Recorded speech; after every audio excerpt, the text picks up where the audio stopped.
13,26,000 करोड़ का बजट देते थे, 48 लाख करोड़ का बजट हमने पेश किया, 3 गुना ले गए। 10वीं अर्थव्यवस्था थी, आज 5वीं अर्थव्यवस्था है। 12 करोड़ टॉयलेट बनाया। और दूसरी बात आप कह रहे थे इंदिरा गांधी ने गरीबी हटाओ कहा था, 24% इन्फ्लेशन था, 24%। कोई खोल के देख ले, 24%। आज 3% का इन्फ्लेशन है। आप किस मुद्दे पर बात करना चाहते हैं, किस मानक पर बात करना 25 करोड़ आपने गरीबी से रेखा से नीचे किए। 25 करोड़ को इंटरनेशनल डाटा है, 25 करोड़ को बाहर निकाला। 15 करोड़ 12 करोड़ टॉयलेट बनाए, 15 करोड़ लोगों को दिया, किसान सम्मान निधि 12 करोड़ लोगों को दिया जा रहा है।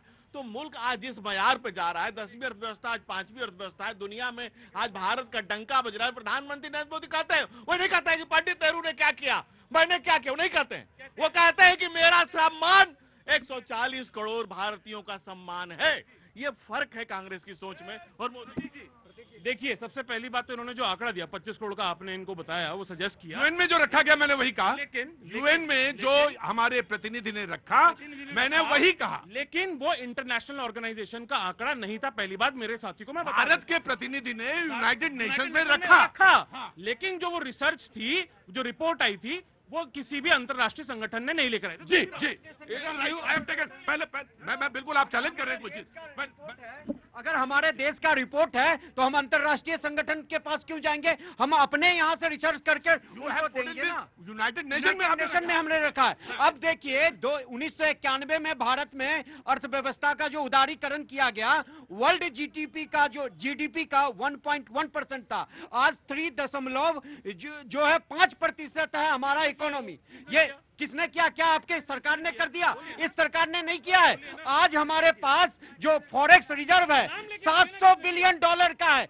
आपकी सरकार, आपने कहा ना हमने आईआईटी खोले, एम्स खोले, उसकी संख्या कितनी थी? आज देख लीजिए। आज ये ग्राम पाठशाला की बात हो रही है, जो हमारा विजन डॉक्यूमेंट है 2047 का, उसमें है कि 10 देश में ऐसे लैब खोले जाएंगे और हमारे 100 इंस्टीट्यूशन को वर्ल्ड लेवल के इंस्टीट्यूशन में करवाया जाएगा। ये विजन क्या कांग्रेस पार्टी का? मैं सबसे पूछता हूं, पिछले 10 सालों में किसी भी नेता ने कहीं पे भी देश के अंदर या बाहर भेजा है क्या? बाहर राहुल गांधी जी जाते हैं। रुको मैं राहुल गांधी आता हूं। बहुत छोटी सी बात, इन्होंने आईआईटी की बात करी, एम्स की बात करी।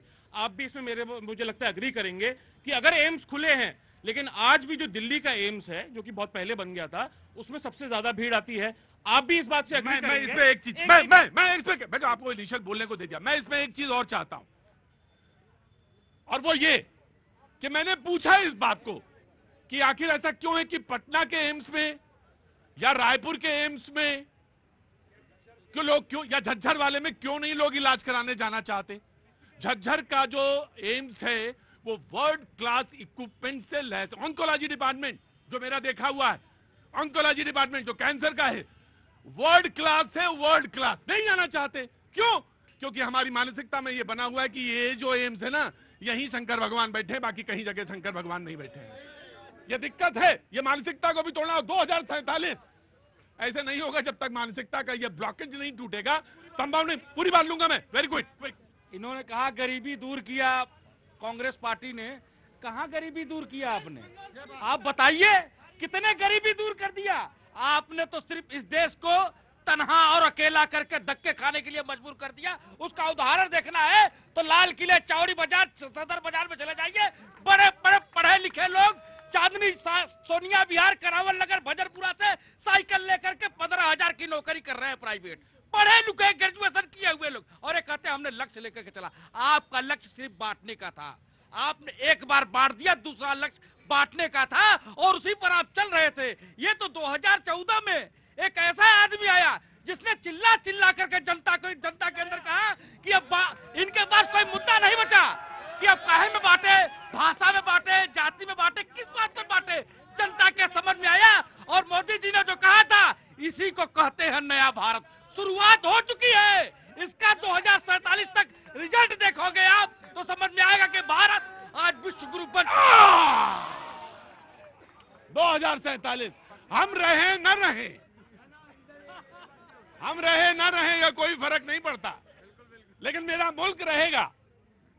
और मेरे मुल्क का 2047 का जो सपना है, विकसित राष्ट्र, जब हम देखेंगे वो विकसित राष्ट्र में कोई छोटी बात नहीं होती। विकसित राष्ट्र का मतलब हुआ बहुत सारी चीजों में हम आत्मनिर्भर, पूर्णतः आत्मनिर्भरता। जी जनाब, आम आदमी, of course I will give you, मैं आम आदमी पार्टी, सर देखिए 6:23 हो गए, आम आदमी पार्टी का वो बनता है। प्रतीक जी देखिए, आज की डिबेट बहुत सार्थक रूप में आगे, बहुत बहुत शुक्रिया, क्योंकि आप एडवोकेट भी हैं, वकील भी हैं, और आपको मालूम है कि मैंने बहुत ईमानदारी के साथ अब बहुत सारी चीजों को, सपनों के सामने रखा है। जी देखिए 2047 का जो प्रधानमंत्री एक सपना दिखा रहे हैं, उस पे सबको मिलके काम करना पड़ेगा।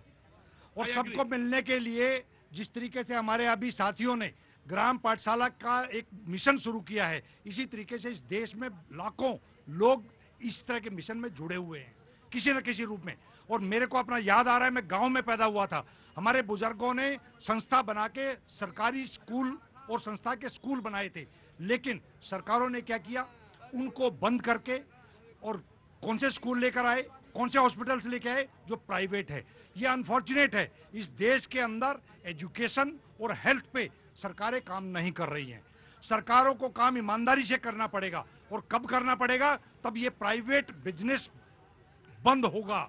आज सब चीजों को प्राइवेट किया जा रहा है। आज मेरे पास डेटा है, पिछले 10 साल में एक तरफ से एजुकेशन की बात हो रही है, 62,000 से ज्यादा सरकारी स्कूलों को बंद करने का पाप अगर किसी ने किया है तो देश की केंद्र की सरकार और भारतीय जनता पार्टी की स्टेटों में बंद हुआ है। ये छोड़ना पड़ेगा, एजुकेशन पे काम करना पड़ेगा, हेल्थ पे काम करना पड़ेगा, तब ये देश विकसित होगा, तब ये देश क्यों बोल रहे हैं आप 10 साल से दिल्ली में सरकार में हैं, एक अस्पताल बता दीजिए जो आपने केजरीवाल ने उसका शिलान्यास किया हो, एक स्कूल बता दीजिए जो केजरीवाल जी ने उसका शिलान्यास किया हो। नहीं, आज ये जो पाठशाला निकल रही है ना लाइब्रेरी की, ये आप भी कर सकते थे सरकार, लेकिन आप शराब मोहल्लों में बैठे। वक्त छोड़ने से, ये इसके बाद कुछ ना बोला जाएगा मुझसे, वक्त छोड़ने से ब्रेक के बाद